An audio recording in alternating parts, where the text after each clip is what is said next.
Alright guys, here we're going to talk about Season 2, Episode 2 of Buffy the Vampire Slayer, Some Assembly Required.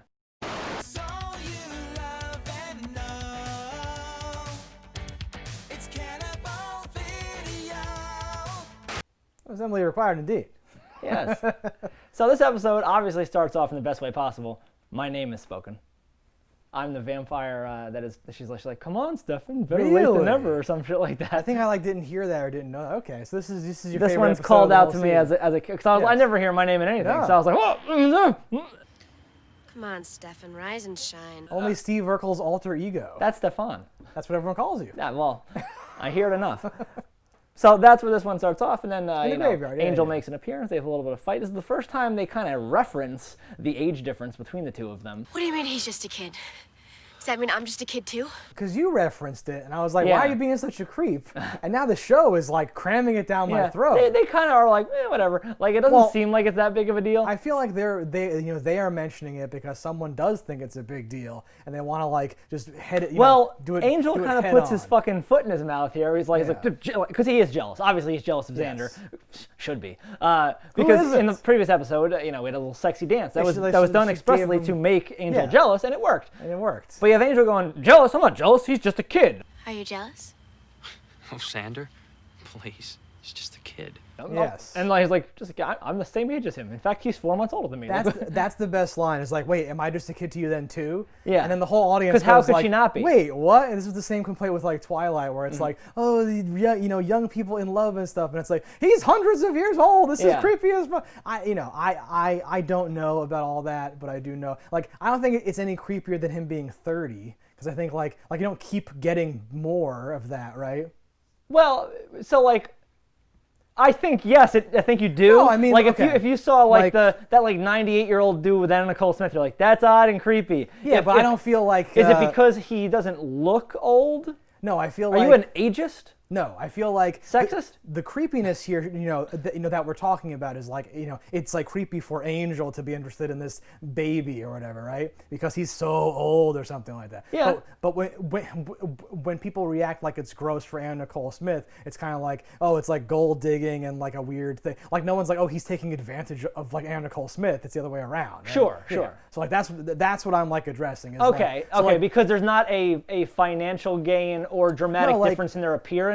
Like, I think the age difference matters because people aren't, like, done cooking yet. Like, if someone's, like, 25 and someone's 37, no one's like, this is unacceptable. But if you bring both those numbers in long enough, you'll find a point where it's very unacceptable, right? So I think, like, him being 240 is the same as him being 38. It's creepy, but it isn't, like 4 or 5 times as creepy to me. It's just, right? So I feel like this is, like, overblown in, like, certain ways. Well, I take it as like, if you are multiple times older than somebody, you're just, whether they're done cooking or not, that's all, it's not for them to decide necessarily. If you're like society says your brain's not fully formed at 17, at 16, especially with what she is. Yeah, the creepiness is on her age, and I don't think it's made much worse by him being 241 as opposed to 38, is my only point. Okay. However, it's still that creepy, which is still Does creepy. him being dead have any factor for you? That brings it back a little bit, makes it a little better, I feel like.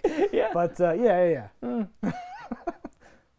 Anyway, so that they go back and forth. They're having a little thing here, and like that's kind of nice that they get this chance to like start to actually quibble and fight, because it seems like that's where a relationship would start. Because before this is not really something. He even throws in like, every time we fight, you gotta play the vampire card. Yeah.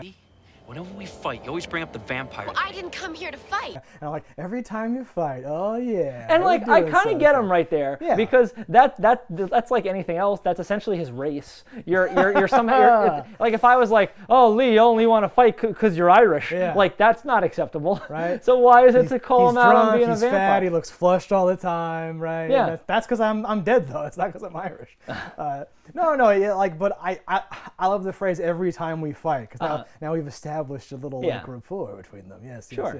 At the same time, we have Miss Calendar and Giles and their budding romance. I love Giles, just a big child. It's great. And this may be like it appears that this is like his first romance based on how he acts. Like anything he may have fallen into before was just dumb luck because he doesn't know what he's doing. Okay. Or maybe British ladies are different. So we can, so I can help you out here as an asexual incel weirdo, whatever I am, right? This is like your dream scenario when the girl like tricks you into, going out on like a date. But in real life, it usually ends with her being like, "Ew, what are you talking about? This is not a date." And then you go home and like just like load your gun and like write people's names on all the bullets. No, but like I love how he's so bad at all this, and he's like rehearsing, and like the kids have to come in and be like, here, oh, you're asking out Miss Calendar, right? Oh, here's how you do that, whatever. You just say, hey, I got a thing, you maybe have a thing, maybe we could have a thing. Oh, thank you, Cyrano. Just say, how do you feel about Mexican? And then Miss Calendar's like, Mexican? How do you feel about it? Yeah, it's funny how it played out exactly as they said. How do you feel about Mexican? Good. Okay. Dialogue. It would have been nice if there was an inverse of this where they walked in on her and she's like, Rupert, blah, blah, blah, and they're like, just ask him if he wants to go to Mexican. Just ask him about, or like a flashback where it's like, that's how that happened, when they're like, he likes you. Or even that simple thing of going to her and going, Giles wants to ask you out. He's a big bitch. Right. Maybe you just ask him. He's probably not going to do it. You like him? Come on. You might have to like, I've seen the way you look at him. Yeah. When you're not looking at your incantations or whatever. Yeah. She's a techno-pagan. She's a techno-pagan. Ask her to bless your laptop. Oh, he's like, oh, like my lap. I don't have a laptop. Idiot. I have a high-end gaming PC. Yeah. Would love to see Giles as a gamer. Rush B, go, doing the thing. Then you say, how do you feel about Mexican? About Mexicans? So in this series, to jump further ahead to get the third and final budding relationship here, Yeah. Willow. We got Cordelia, who kind of shows interest because Xander saved her life in this episode, and it seems like right in the middle of her, or him and Willow going like, oh, we're just the ones that when the smoke settles, we're just there, the music stops, and we got no chair to sit in. Life sucks. And then Cordelia's like, Xander, if there's anything I could ever do for you. You saved my life. Blah, blah. Oh my God. He's like, bitch, get fucking walking, leave. We're talking. See, get out of here. What you did in there was really brave and heroic, and I just wanted to tell you if there's anything I could ever do to... Do you mind? We're talking here. So where were we? I love that. Go. Her face, because it's as if she's never been told off that way. She's never been told off in she's that like, way. Spoiler alert. Okay, so like when you were gonna say the like third one, I keyed in on like the Buffy. So this is actually like a love trapezoid. There's a lot of complicated stuff going on here, right? So earlier, Xander says, and it's framed so he's talking to Buffy and Willow's. Oh yes. Willow's next to him like crumbling when he's like, no, you don't want the easy one, the one that's right in front of you. You want the unattainable one, the one that's right in front of your face, but you don't see it. And she's like, he lays on the line beautifully though. Amazing, like it was a nice statement. Yes, he did say it like deadpan, there's this like whole into her. chain of people. People don't fall in love with what's right in front of them. People want the dream, what they can't have. The more attainable, the more attractive. But then at the end, the same thing is like, hey, everyone's paired off. Even the vampires are getting some. Why don't you and I get dates? And she's like, I don't know. Like, you fucking idiot. You're a big dummy. Right, because I put things on my nose. It doesn't matter. You don't notice. It's crazy. But I kind of love all that. I still forget if they ever get together, and I'm waiting now to see if it ever happens. But this is one of them fun things where like the show knows, obviously. Sure. This is because like honestly, I thought, oh, maybe next episode they'll like get together now, and then I'm like, well, they might draw it out like a Jim and Pam thing where it's constantly happening. Now in the right in episode 2, it's already like Xander being like a huge dummy and like not seeing what's happening. As most men are. I'm like, yes, but that's perfect. That's that's good. And he's right. Everyone's pairing off. I'm like, thank you for acknowledging that. This is definitely what's happening. This to me is like the good part of the episode, which is weird because like this is like the relationship part, the boring part or something. But I really liked a lot of how we advanced our characters in this episode. Yeah. This episode, which is mainly about like a Frankenstein-esque plot. Frankenstein. A young, smart, science fair winning kid. Just wondering what you were gonna do this year. Why? Guys, every year you win and I place second, so I just thought I'd see what I'm up against. The smartest. His brother died in a tragic rock climbing accident. Did things to his face, interesting things to his face. I wouldn't be alone. They just did that afterwards for fun. They just wanted to look cool. It was like, you're going to be so badass with these scars. But so he brings his brother back to the dead. His brother is sad because he can't go out because he's dead, and people kind of frown upon that. if only he knew how Sunnydale was very welcoming of the Yeah. dead. But he's dead, and he wants a girlfriend. And instead of just like taking any single girl and bringing her back from the dead, which she might be grateful for, they instead try to make her this perfect, or make him this perfect girl of like her calves and this one's thighs, and take the eyes from this one. And I'm like, what? So like, there's a bit in there where like none of the heads were usable because of blah blah blah blah blah. But yes, that doesn't explain why you aren't just looking for a head. Why did you combine the other girls? Like, what are you doing? What's happening? Well, why aren't you looking for just a freshly dead person? Like, a whole new girl. Exactly. Why are you taking bits and pieces? It's a very strange thing, and like, I don't even know how that would begin to work. Like, if you think a person might have a hard time entering the afterlife, as they said he did, and when he woke up, he shouldn't have done this, blah blah. How do you think someone who's like, this isn't even my body, is gonna feel? I'm just like put together. Yeah, all fresh new scars, because he's he's like a mastered like cosmetic surgeon. I'm sure she looks hideous. She'll come out looking like one of the toys from Toy Story that the Sid was putting together, all weird and stuff. More or less. I love that like there's a blueprint inside the dude's locker, which is one of the tells that gets him caught. But I'm like, were you out there? I was like, all right, that leg. I'm gonna make some ransom note style that symbolizes what I'm doing on the side.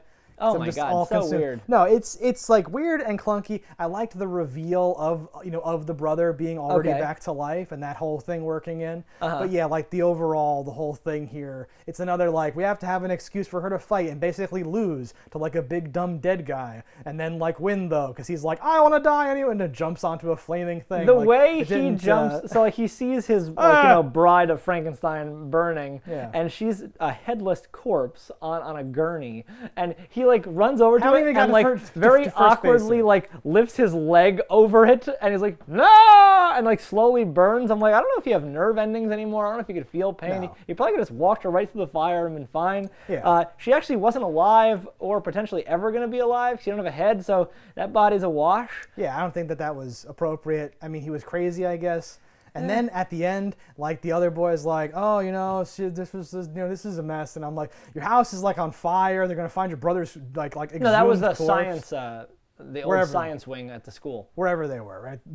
Some place is on fire. They're gonna find like a dead body potentially. Maybe it'll all burn away. Many chopped up pieces of bodies. There's like open graves and all this stuff, and he's just like, oh well. I'm like, you're not in handcuffs. What's going on? Well, while it might not get resolved on screen, I will minor spoil you. You never see that character again. Sure. So either psychological problems and he's gone, just wrote him off and you never see him again, or he's in prison somewhere. That's the right way to do it. I don't need to see what happens to him as long as he's not back. Like, hey, Willow, let me help with your science project. And I'm like, no, what are you doing? How does no one know that this happened? There was like flashing lights and like the authorities were there. How does no one know what happened? Yeah, exactly. It's even weird that there's just a old science wing of the school that's like not used, because you wonder like the throwing of the bodies into the garbage at the school. Yeah. It's like, well, maybe they had business at the school. Why dispose of the remains 5 miles from the cemetery to a school of all places? Maybe because whoever did it had some business in the neighborhood. And you're like, okay, on the way to school, we threw body parts in there without a bag, just threw them in. That seems weird. It seems but like when you know they're at the school doing the thing, so like that makes a little bit more sense. Yes, but it's still like it's not great. That's their leap in logic of like, are you saying a student could have done this? And I'm like, everything literally happens in the same like 2-block radius, just like whatever. What are you talking about? Yes. But speaking of never seeing a character again, I was so confused because the dead guy, Mr. Frankenstein, Daryl, I believe. Yeah. Daryl. That sounds right. Right. He knows Cordelia. Yeah. Right. And at first I thought like she was saying that he was her ex, right? Because he like broke my heart or something like that, right? Then way at the end, he's like, oh, I ignored you, but you wanted to be with me, and now we can be together, and they have all this history, right? You were always good to me, always noticed me, but I ignored you. I'm sorry. In the middle, he's like, that one. This one. A man of taste. And just points to like a random picture, and it's Cordelia, but he doesn't have any. He's not like. I think he knew, but didn't want to go into the the emotional details in front of idiot friend and his brother. I think his brother should have already known something about this. I don't know what history they have, but mostly it was just very, very confusing way to like deliver all this stuff.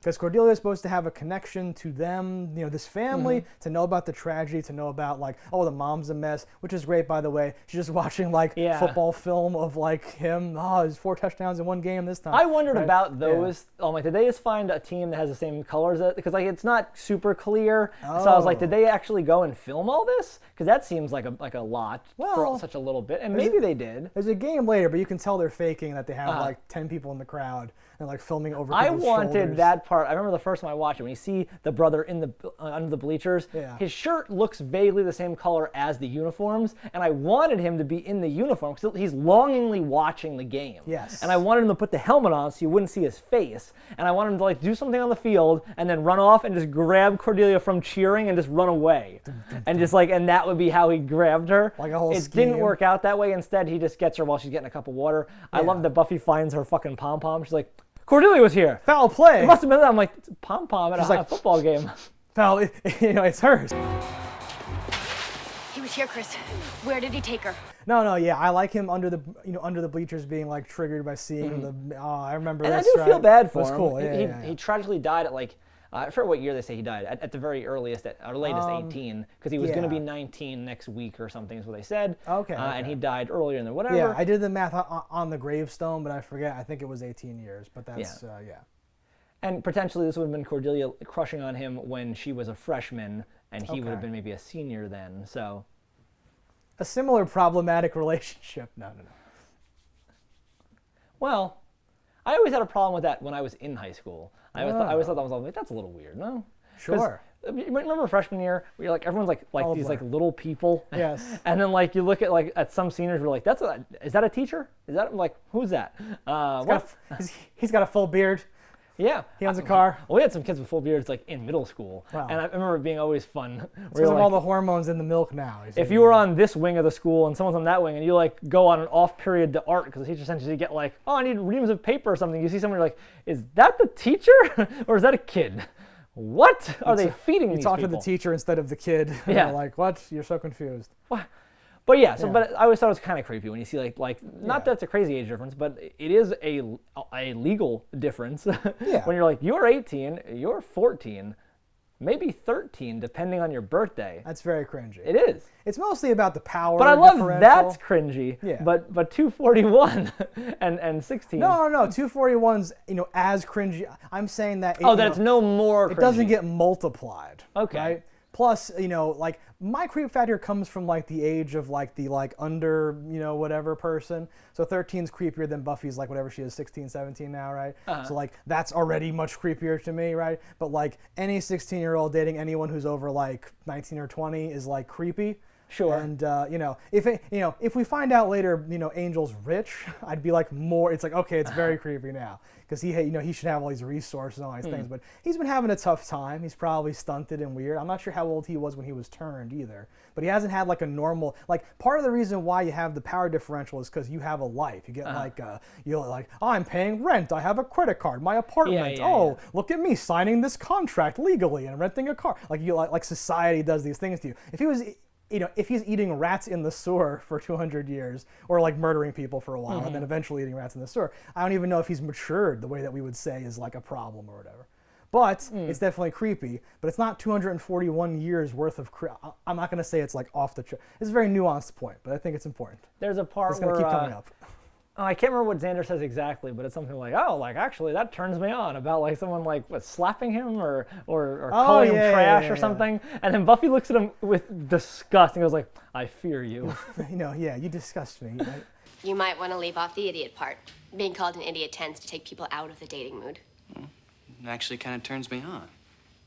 I fear you. I fear you. Just how she said it was an awkward thing to say, and the way she said it made it even more funny. Buffy's a little all over the place here, and like still again or whatever. Where for different scenes she's acting very bubbly again, Valley Girlish, and then kind of pulls it back, reels it back in. I don't know if that's going to be consistent for the other 100 episodes we're watching, but we'll see. What's happening here? Add it up, it all spells duh. So one step closer to the thing you've wanted all along, Cordelia joining the Scoobies. She gets invited along to a dig. Cordelia? Darn, I have cheerleader practice tonight. She does not She go, declines. but she does get invited. And the fact that she didn't decline and is outright thing is like, oh, I've got to go to this, practice. Yes. Like, was a much better response than we'd ever received for anything Cordelia related. Yeah, she wasn't like, ew, no, with you losers, I have a life. Yeah. No, we get a nice, there's a part there where she's like, because she shows up. She's like, hey, idiots, what's going on? They're like, so we have a corpse eater? What are we doing? She's like, ugh, does everything say corpse? Like, she's just like chilling. Yeah. She's just like part of the group. And there's a part where she's like, what about my pain? And Giles saunters up like, there. Hello, can we deal with my pain, please? There. And just like walks by and she's like, oh, like this sucks. The best line is just before that is like, she's like, won't somebody help me with my project? And her project stated earlier is like, tomato, is it a fruit or a vegetable? And Willow just very nonchalantly goes, it's a fruit. She's like, it's a fruit, like doing it. Like your product is done. Hi, sorry to interrupt your little undead play group, but I need to ask Willow, she'll help me with my science fair project? It's a fruit. Yeah. It's a fruit. We don't need anything else. She's so like, good. But then she keeps going. Like, I would have asked Chris, but the pain is just too much. Yeah, She tries to do the whole dumb thing. But I like that nobody asked her then. Like, just later on in passing. So what the fuck was she talking about there? I didn't want to fuel the fire of her talking, so I waited. Was he a Studley? Big time. All the girls were crazy for him. And he broke Cordy's heart? Most possibly proving its existence. Yes, right? Like zombies don't eat human flesh. She's like, yeah, but did you see the look on her face? Oh! I wondered how to take that. Because Xander actually, like, of course I know that. Like, how do you know that? You don't know that. He did research once, and now he's like, so what do we have? A like demonic entity? Like, what's happening? Yeah. And I'm like, shut up. No, you have not been reading this whole time. I'm not gonna. I think somebody was like, well, Willow's the hacker, and Xander punched a guy once, but he needs to have something else. Maybe he can like be reading, and it's like, no. He reads at like a 3rd or 4th grade level, I'm sure, and these books were written thousands of years ago. I don't know how he's reading them. It's fine. Xander? Huh? Zombies don't eat the flesh of the living. Yeah, I knew that. But did you see the look on her face? So some like little things that I like is right around the time that Giles is settled in that like, oh, it's a date. And I think she asked for the second date at this point or mentions the second date during this like conversation. Yeah. Actually, that might have been later. But the part I'm talking about is when they're at the game. I know what part you're talking about. And like, he's like, Willow, Xander, maybe you go around the center of the field and blah, blah, and they go, and they like swing under the pole, sit down, he grabs his popcorn like it's nothing. Let's see what you can find. So what's the score? Starts eating, and I love the familiarity. I love those things because in real life, you're like, give me my fucking popcorn. That's $6. Go to hell. No, Giles is such a cuck, though. He's just like, he is kind of a cuck. I don't want to be whatever. Part of me goes like, well, you kind of owe this boy. He does do a lot of your watchery duties for you. Right? He's basically delegating to these people. Yeah, a couple of pieces of corn. For no payment, exactly. Okay, so number 1, they got Mexican. Why are they getting even more food? I mean, it lacks the grace of basketball, the poetry of baseball. At its best, it's unadorned aggression. They don't eat like that. What's going on? Number 2, I thought you were going to say, because honestly, this is kind of a dry episode to me in terms of comedy and fun. We already mentioned some of the good lines, right? But I really liked that Giles comes alive when he tells Miss Calendar, like, oh, for a country that's so obsessed with its virility, I can't believe all these young men have to strap on 40 pounds of gear to play to play rugby.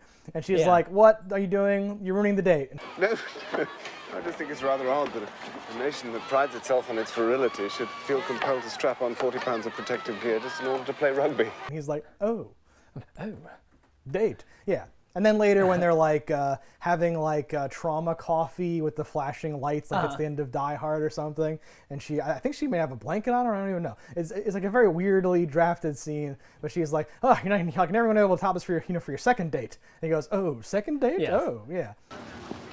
Sorry about all this. It's okay.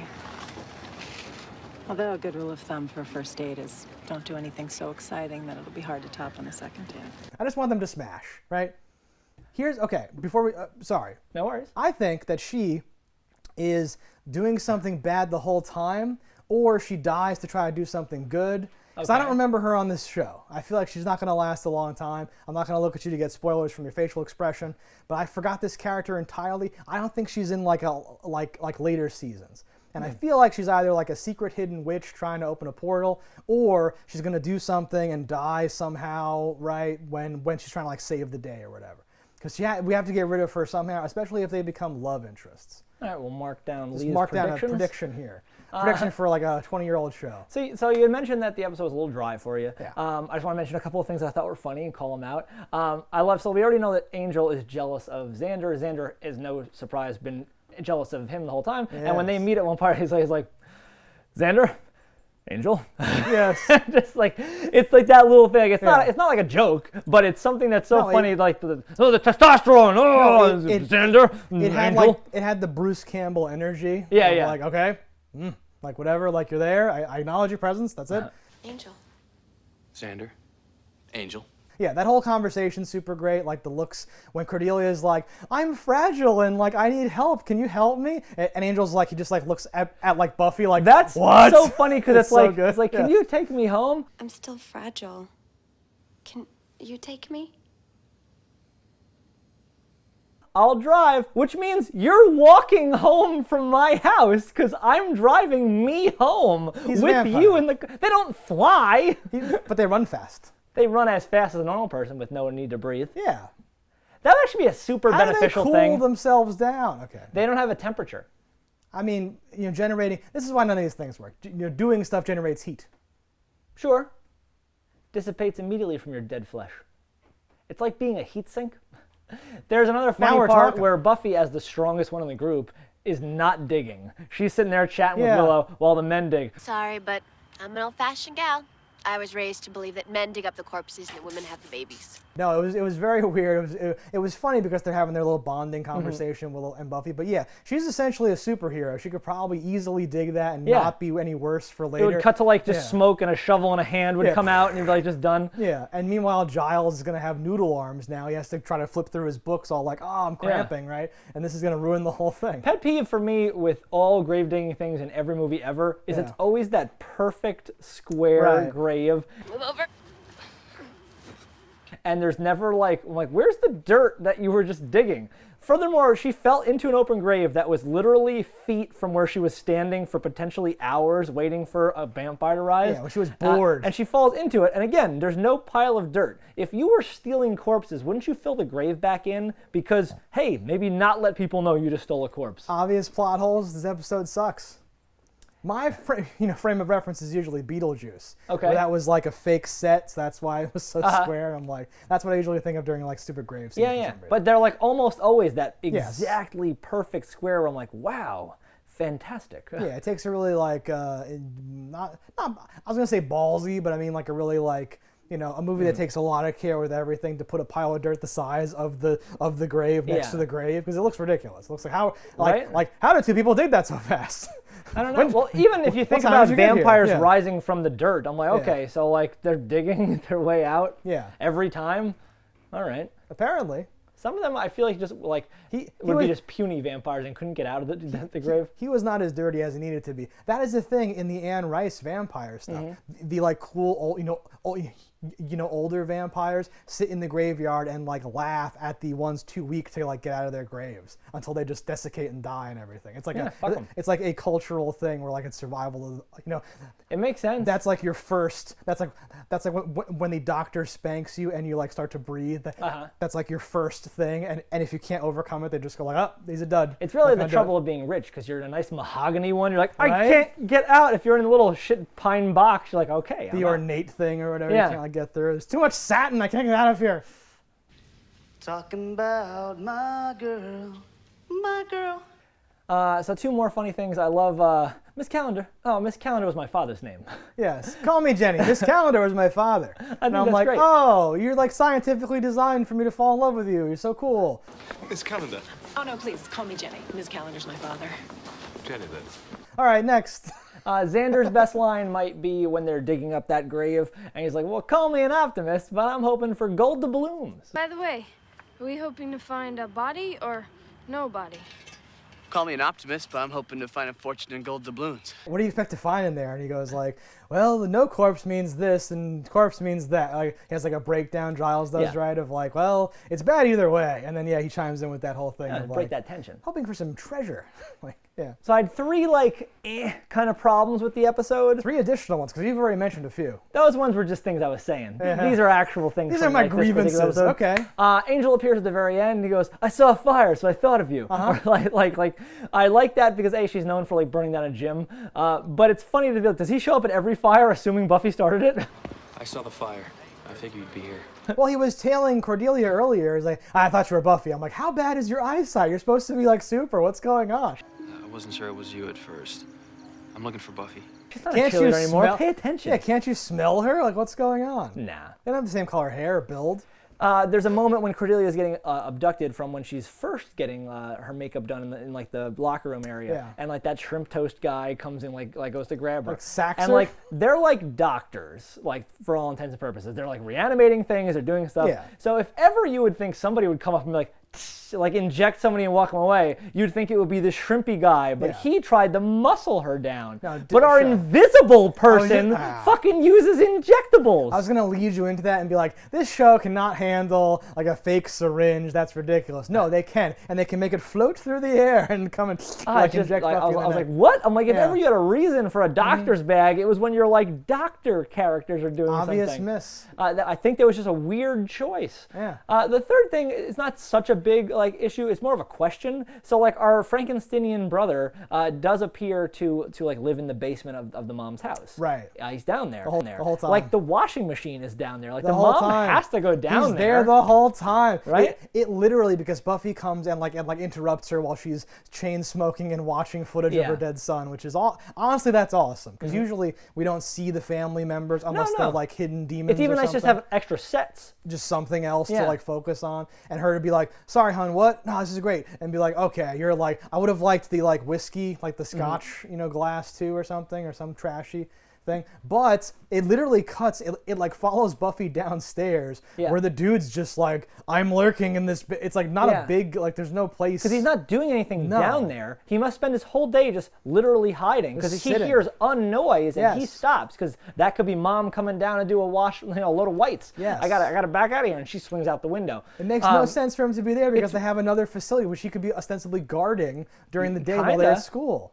It's a little weird too that like they have this facility there with a body that's not like refrigerated at all. Well, it's just like they have hooked up to a car battery, and that's keeping it from. something about electricity is doing something for it. It'll He give says us an like, extra couple days. Yeah, or- we'll have to crank up the voltage. It may buy us another day. Yeah. Yeah, very very strange. I don't know how that works. No. Do you know how that works? No, not really. That's probably how it works. Yeah.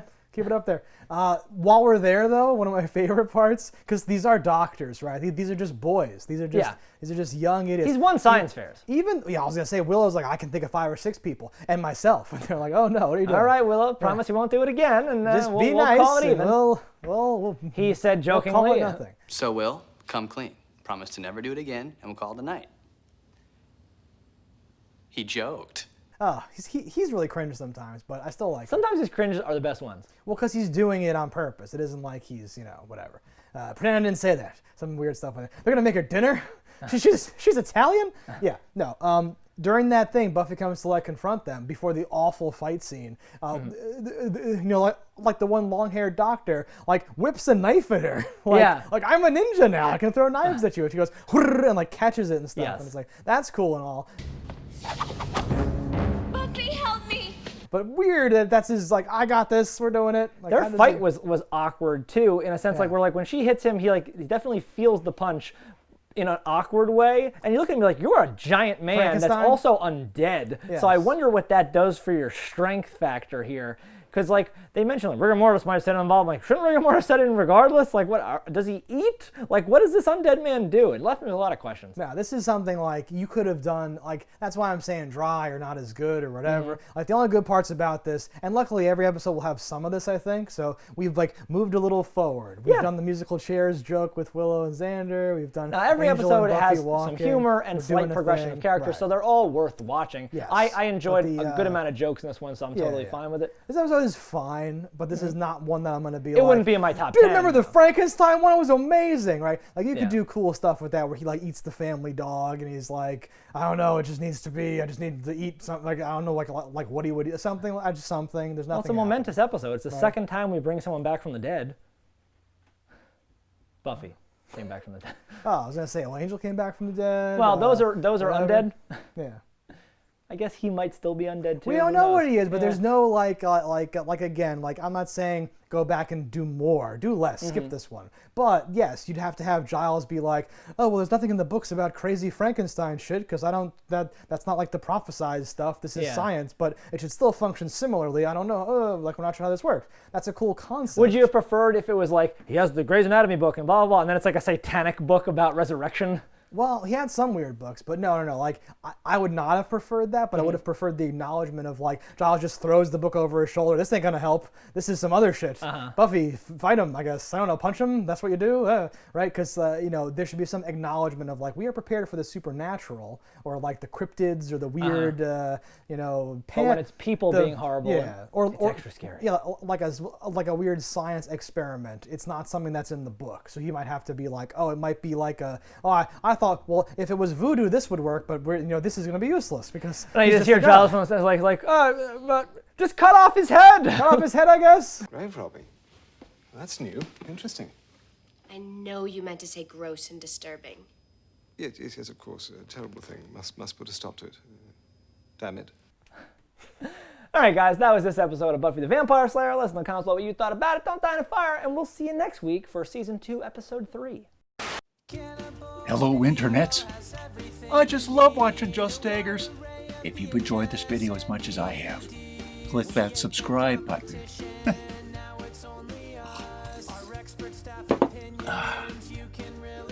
Peace out, homies.